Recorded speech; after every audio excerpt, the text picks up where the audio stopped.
Ahora sí tenemos la participación del maestro Jorge Rendón Vázquez. Aquí tienen el libro, que ya lo han comentado, que es muy importante leerlo. Y bueno, los saludamos y felicitamos nuevamente al maestro Jorge Rendón Vázquez. Él es abogado por la Facultad de Derecho y Ciencias Sociales de la Universidad de Buenos Aires, doctor en Derecho de la Universidad Nacional Mayor de San Marcos y doctor en Ciencias Sociales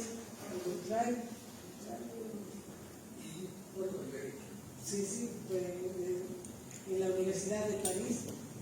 Es profesor emérito de la Universidad Mayor de San Marcos.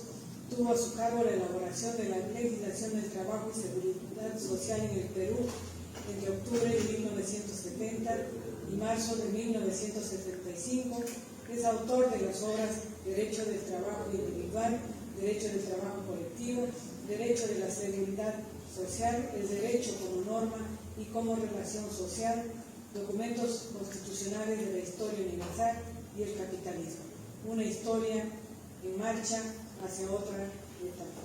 Y como les comenté al inicio, ha sido recientemente por el Colegio de Abogados homenajeado y ha sido nombrado doctor, abogado emérito, ya lo dije, en el Colegio de Abogados del Perú, pero bueno, es la emoción y es el cariño que sentimos hacia él, la admiración hacia su trabajo, al ser como persona, él como persona humana. Igualmente a Perlita, que lo acompaña siempre, que también ahí siempre está dando las pautas para seguir desarrollándonos nosotros, al igual que el maestro. De verdad lo recibimos con esa alegría, con ese cariño, con fuertes aplausos al maestro.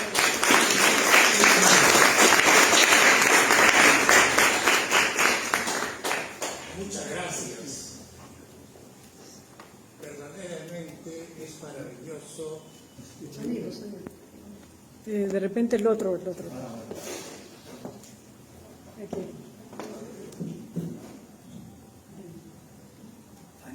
Es maravilloso participar en esta mesa con tres intelectuales de altísimo prestigio y que por su especialidad pueden hablar de este tema que se encuentra reservado a algunos, yo diría, elegidos por sí mismos. Asimismo, me encuentro sumamente contento de estar ante ustedes, un auditorio pequeño, es cierto, pero muy representativo y muy significativo de que la inteligencia no es una moneda que corre en abundancia. No. Muchas veces grandes movimientos sociales se han forjado por grupos minoritarios que cabían apenas en una habitación. Y yo miro de reojo la fotografía de Mariátegui y esos intelectuales, que no eran multitudes y tuvieron tanta significación en la evolución del pensamiento renovador en el Perú. Claro, después de lo que han dicho estos tres ilustres amigos, ya quedaría poco por decir. Y sin embargo, pienso yo que un libro de 384 páginas creo que tiene aún materia que exponer. Y sobre esto yo quiero significarles, decirles a ustedes lo siguiente. Si quisiéramos resumir el aporte de Marx al pensamiento universal, yo diría que son tres los puntos fundamentales. En primer lugar, la teoría de la evolución por la lucha de contrarios dialécticos Marx solamente pudo llegar a esta constatación porque se formó en la filosofía y porque en su tiempo Hegel, que enseñaba en la Universidad de Berlín, había descubierto las leyes de la evolución del pensamiento. Claro, Hegel, para hacerlo, tuvo que remontarse a los griegos, y en particular a Heráclito, cuya expresión que todo es y no es al mismo tiempo, lo definió para elaborar su teoría, aunque la expresión de Hegel es bastante confusa, porque él creo que quería hacerlo así, a través de las brumas de ese pensamiento se puede corregir qué se propuso él. Y simplemente era que el pensamiento en su evolución se regía por ciertas leyes, y estas leyes eran las leyes dialécticas, o sea, que un término produce su contrario, con el cual se traba en lucha inmediatamente, lucha de la cual se produce una síntesis, que a su vez se convierte en tesis, la que genera a su vez su antítesis, y de la cual sale una síntesis que se convierte nuevamente en tesis, y así sucesivamente. Pero ahí se quedó Einstein, se quedó Hegel, no fue más allá. Marx, que había estudiado concienzudamente a Hegel, porque ese era el destino de los estudiantes de filosofía en la Universidad de Berlín en aquellos años, se lo sabía de memoria, a pesar de lo abstruso del pensamiento de Hegel. Y entonces, cuando dejó la universidad luego de su tesis doctoral y comenzó a pensar en algo más, en ver si esta evolución dialéctica de Hegel se podía aplicar a la realidad social, a la evolución de la sociedad desde que apareció. Estudió la historia y fue constatando paso a paso cómo la sociedad evoluciona dialécticamente. Y esa es la razón por la cual él dice, en Hegel la dialéctica estaba de cabeza. Hay que darle la vuelta para entenderla, y que lo que determina la evolución del pensamiento es la evolución de la sociedad. Esta es una tesis fundamental de Marx. Es decir, una mirada hacia el pasado le da la constatación de cómo evoluciona la sociedad, y enseguida él se vuelca al análisis de la sociedad contemporánea, que es la sociedad capitalista. Deja de lado un poco la filosofía y comienza a analizar la sociedad y descubre cómo funcionan las leyes dialécticas en esta sociedad, y advierte que la riqueza, todo lo que existe, los bienes y servicios que ahora se llaman el Producto Bruto Interno o el valor agregado, tiene como origen el trabajo, en ese tiempo el trabajo de los obreros, que las máquinas por sí no pueden producir. Es el trabajo la fuente de la producción, y este trabajo crea un valor que no solamente repone los medios de producción y el valor de la fuerza de trabajo, que es el salario, en ese tiempo no había derechos sociales, y queda un remanente que es la plusvalía o la ganancia de los empresarios. Y esta ganancia acumulada se convierte en capital que permite la reinversión y así sucesivamente. De manera tal que en la sociedad capitalista, por esta acumulación de plusvalía, los capitalistas se van volviendo cada vez más ricos. Este es un aporte de Marx y es un aporte que no pasa, es decir, no pierde importancia, no pierde actualidad, porque la sociedad capitalista es así, ¿verdad? El otro aporte de Marx es haber descubierto que la estructura de la sociedad, aquello que es lo más importante, es la economía. Y en esta economía intervienen los contrarios dialécticos, que son de un lado los capitalistas y del otro lado los trabajadores, los obreros, en ese tiempo. Y si se posa la mirada en las sociedades pasadas, se va a ver la misma estructura. Es decir, una estructura con estos términos contrarios, evolucionando a partir de la lucha que sostienen permanentemente.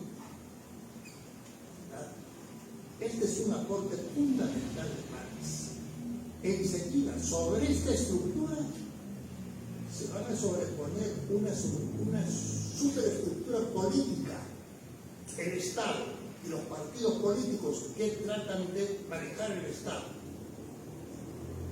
La superestructura política crea la superestructura legal, es decir, las normas que se hacen obligatorias en la sociedad.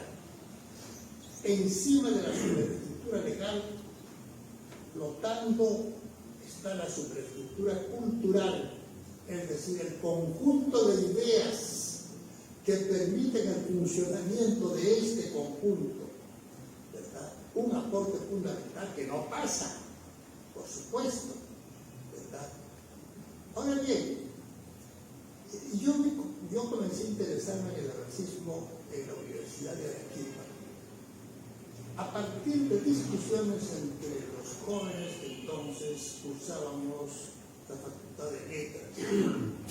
Nos interesaba, y además había algunos profesores que nos incitaban al debate. Y bueno, pues, el que una persona se interese en esto depende de sí misma, no de los otros. Los maestros no pueden inculcar la vocación. La vocación, al parecer, es un producto del ser humano, punto que yo trato en este libro en un ítem que se llama la subestructura. Es decir, en toda sociedad hay personas que se interesan en las cosas, en descubrir, en estudiar, en analizar, en inventar. Y son estas personas las que contribuyen a la evolución de la sociedad. No todos. Porque la clase obrera como clase, incluso aplicándole la categoría de conjunto revolucionario, no actúa unívocamente, es decir, todas juntas en una dirección, ¿no? Tiene dirigentes que surgen, son estos dirigentes, ¿verdad?, los que a la larga van a hacer andar la historia. Y por esto yo quisiera señalar algo que me parece importante. Una conclusión del libro podría ser que la superestructura ideológica ha tenido mucha importancia en el cambio de la sociedad. Miren ustedes, nos colocamos a comienzos del siglo XVII, cuando el capitalismo empieza a desarrollarse, y el capitalismo se compone también de familias, y estas familias envían a sus hijos a los colegios, a las universidades, liberándose un poco de la influencia de la Iglesia, que en ese tiempo era un poder totalitario. Y estos muchachos empiezan a pensar en que las cosas podrían ser de otra forma. Y se crea así un movimiento cultural, un movimiento intelectual, que se desarrolla mayormente en el siglo XVIII, y al que se le conoce con la denominación de el iluminismo. Pues el iluminismo lo conforman todos aquellos filósofos, economistas, juristas, en fin, que van a elaborar las ideas para que la sociedad feudal, real de aquel tiempo cambiara. Y este movimiento intelectual, el iluminismo, culminó con la Revolución Francesa de 1789. Si no hubiera habido esa revolución, por eso en Francia se habla de que la burguesía puede ser la burguesía de los negocios, pues la burguesía que maneja el dinero, las empresas, y es la burguesía del talento. Es esta burguesía del talento la que produce esta revolución cultural que lleva a la Revolución Francesa.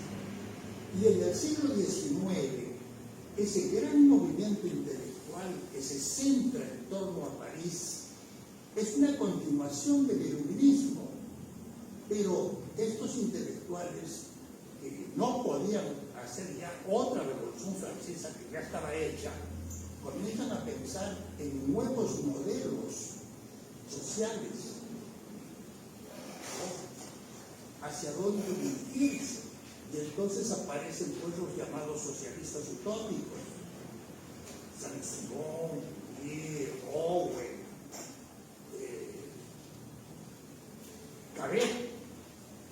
Incluso algunos de ellos se lanzan a crear estas comunas socialistas con su dinero y les va mal porque se disuelven y no llegan a nada y el capitalismo sigue avanzando. Y bien, los intelectuales, cuando aparece el marxismo, se incorporan poco a poco a este movimiento. Y son ellos los que organizan los grandes movimientos políticos de la socialdemocracia primero y luego de los partidos comunistas.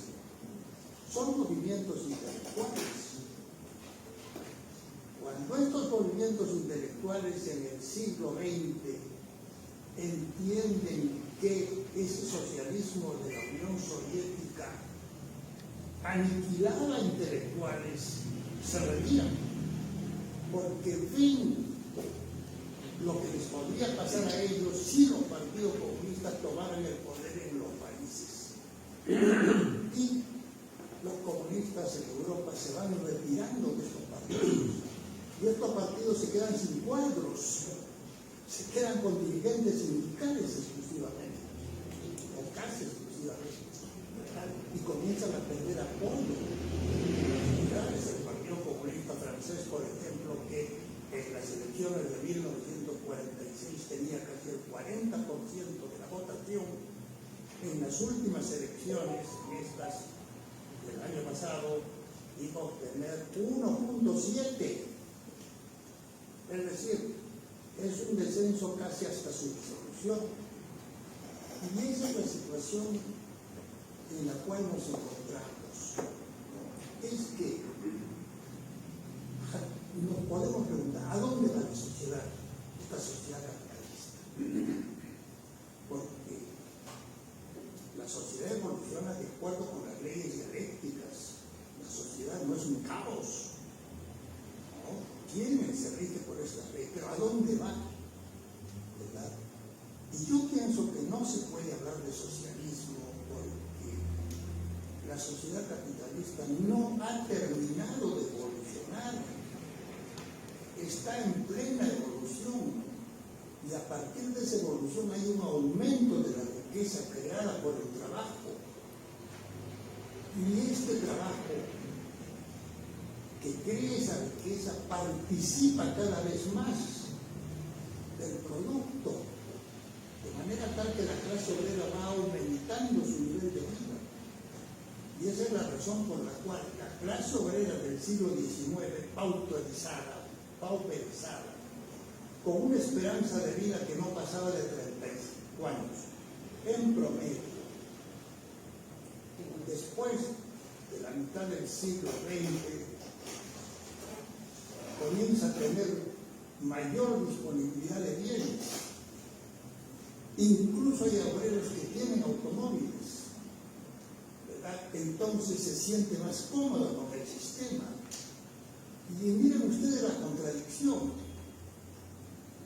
los derechos sociales que ellos habían contribuido a conseguir con su lucha, lo va apartando de la posibilidad de ir a una sociedad socialista, porque claro, no la quieren si se sienten cómodos con el sistema capitalista. Y esa es la situación ahora en general en Europa, algo menos en los Estados Unidos, país muy controlado por la superestructura política, los dos partidos, ¿verdad? Y una cúpula muy pequeña pero muy influyente de millonarios, ¿verdad? Y quiere decir que la clase obrera, con su lucha, ha creado las condiciones para mejorar de vida y alejarse, por consiguiente, de avanzar hacia el socialismo. De manera tal que la noción de socialismo ahora es desconocida.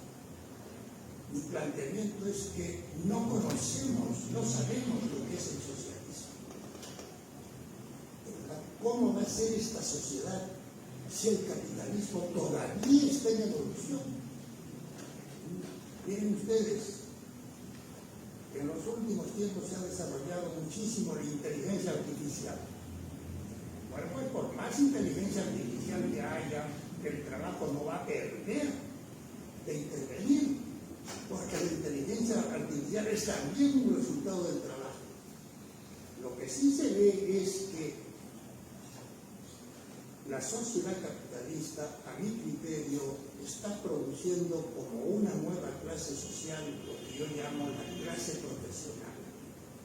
Es una clase formada en las universidades, hecha para el gobierno del Estado y del aparato productivo. Y son ellos los autores de gran parte de la riqueza social, de manera tal que la clase obrera, que se dedicaba a las actividades de producción en contacto directo con los medios de producción, va reduciendo su aporte en la creación de productos, ¿verdad? Y entonces eso nos lleva pues a preguntarnos, digamos así, ¿qué puede resultar de esta clase profesional después que, a mi criterio, va a desplazar al capitalismo?